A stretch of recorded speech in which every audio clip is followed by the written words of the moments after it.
Unquestionably, we can and must asseverate with great emphasis the transcendent and transcendental existence of two types of classic occultism, two occultist modalities from all the conjunctive varieties of historical and prehistorical processes related with the earth and its human races, are given unto us to infer as follows. A. Innate occultism. B. Scholastic occultism. Clearly, the first of these two branches is pre-delusion. The second is completely post-delusion. The exact parallels of these two clearly enunciated forms of occultism must be clairvoyantly discovered within the two modalities of the law. A. Natural paradisiacal law, wisdom of gods. B. Written law, Deuteronomy, the second and more inferior law. It is written with characters of fire in the book of life that when the sons of God, in other words, the Elohim or the Jinns, knew the daughters of men, then frightfully the terrible Atlantean catastrophe or the universal deluge occurred. Genesis 6. Then the formidable empire of the first law concluded, and the time for the Deuteronomy or the second law arrived. The terrible imperfection of the written law is excessively visible and evident. It is a law that is a torment for the great men because of its frightful limitations, but a severe protection for the smaller men. While congregating his people on the plains of Moab, Moses, the illustrious sacred leader of the people of Israel, exposed to the sight of everyone the extraordinary prodigies that the Lord had performed in his favor. When on the Mount of Sinai, the first alliance had been established, and he repeated the law with new illustrations, pronouncing frightful warnings against its transgressors and promising just rewards and happiness of many types to those who faithfully obey it.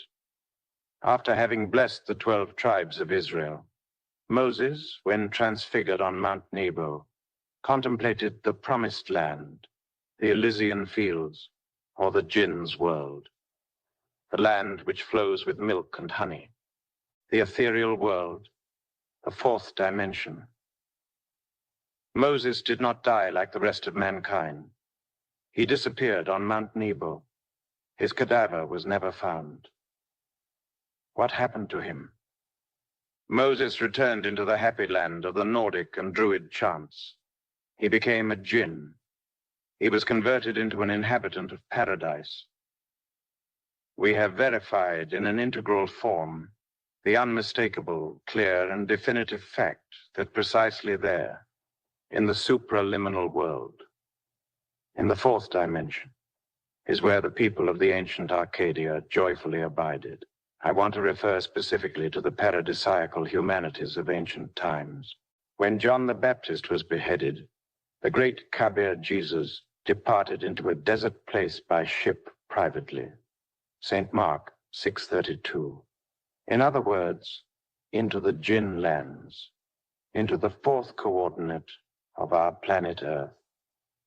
Here is where he performed with the multitude the miracle of the 5 loaves of bread and 2 fish, from which about 5,000 men, not to mention women and children, ate. And moreover, they took up 12 baskets full of fragments. St. Matthew 14:15-21.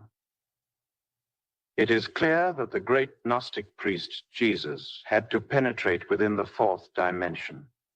He placed the multitudes within the fourth dimension with the evident purpose of performing the miracle. Ancient Irish traditions, wisely consigned in the delectable chants of their bards or Nordic rhapsodies, spoke justly about an extraordinary Kainit or Inca people. In other words, priest kings, called the Tuatha Dé Danann, who were very skillful in all types of magical arts learned in Thebes. Obviously, the Tuatha Dé Danann are a great Jinn people, prototype of the indefatigable traveler, the errant Jew. The Tuatha Dé Danann traversed the Mediterranean countries until arriving at the same Scandinavia, where they founded 4 great magical cities, in addition to having previously founded a lunar and a solar city. When the Tuatha arrived in Ireland, They disembarked on that island as Aeneas in Carthagus, protected by a thick magical mist, or the veil of Isis of the fourth dimension that hid them. In other words, we state that the Tuatha returned to Ireland. They arrived there within the fourth dimension, the very famous Battle of Madura, Mag Tuatha, in which the Tuatha, full of glory, defeated the tenebrous Fear Bog, can be found written in old chronicles. The excellency of the Tuatha Dé Danann was indeed great, and their hosts so powerful and innumerable that the fields appeared suited with masses of combatants who extended unto the regions where the sun sets as the day declines. Their heroes became immortal before Tara, the magical capital of Ireland. The Tuatha did not arrive at Erin on any known ship.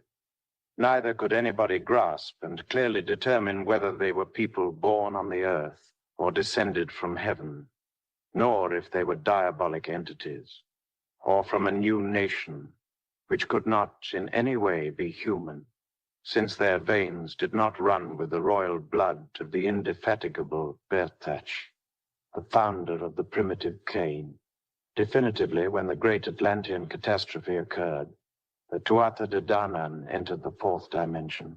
Some human races joyfully inhabit the ethereal region of our planet Earth. These people still live in a paradisiacal state, even in our days of so much bitterness. Many magical cities of splendid beauty exist in the fourth coordinate of our planet Earth. We can discover the elemental paradises of nature with all of its temples, valleys, enchanted lakes, and Jinn lands within the terrestrial fourth vertical. Unquestionably, it is here in the promised land where we can still joyfully find the innate occultism and the natural paradisiacal law, those blessed Jinns who happily dwell in the Elysian fields, in the land that flows with milk and honey, are certainly never under the regency of Deuteronomy or the second law, which is a great torment to the mortals. Obviously, the Jinn multitudes, those known as the Tuatha Dé Danann, joyfully dwell in Eden under the regency of the first law. The Tuatha Dé Danann always carried through all the lands of their legendary exodus 4 magical esoteric symbols. A gigantic cup or grail, living symbol of the feminine uterus. B, an enormous lance of pure iron, masculine phallic symbol. C, a great flaming sword, symbol of the sexual fire. D, the stone of truth, symbol of the sexual philosophical stone. If Moses, the great Hebrew leader, would have ignored the deep significance of these 4 magical symbols, he would never have converted himself into a Jinn on Mount Nebo. Thus, this is how I comprehended it when prostrated before the Logos of the solar system. With complete humility, I asked to enter into the second initiation of fire. It is impossible to forget those instants in which the Blessed One entrusted to a certain specialist the sacred mission of wisely conducing through my dorsal spine the second degree of the power of the fire. I wanted to know in depth the mysteries of the fourth coordinate and to victoriously penetrate into the promised land.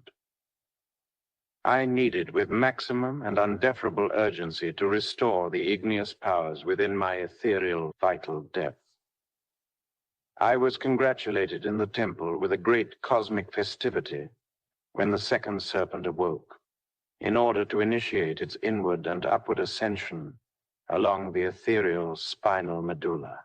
The Jinn specialist assisted me during the metaphysical copulation.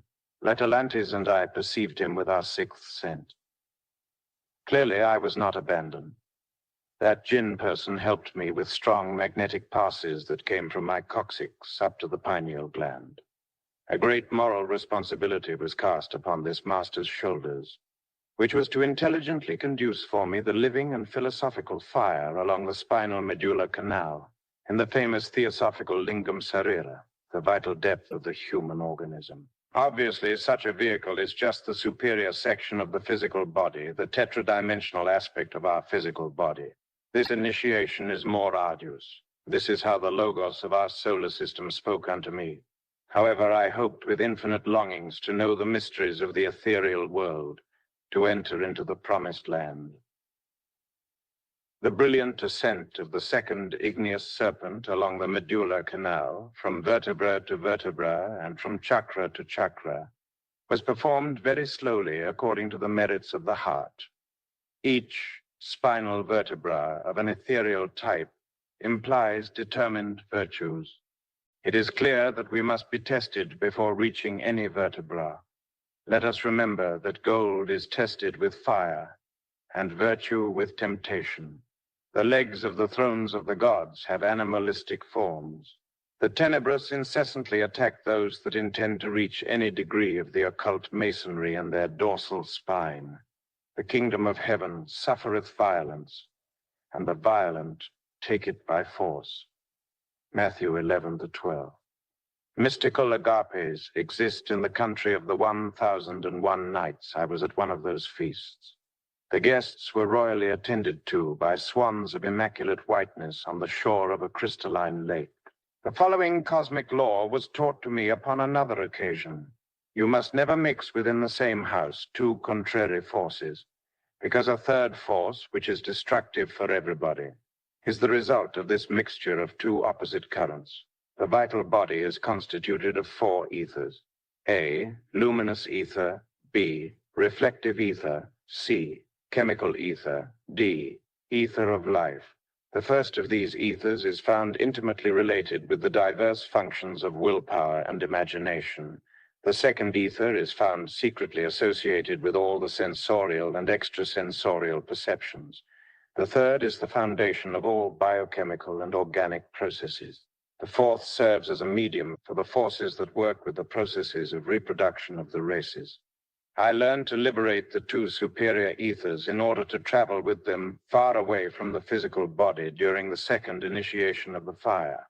Unquestionably, clairvoyant and clairaudient perceptions are extraordinarily intensified when one absorbs the two superior ethers in one's astral body.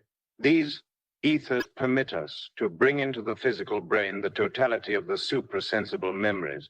The vivid esoteric explanation of the mystical decapitation, which in a scenic way was showed to me, was certainly extraordinary.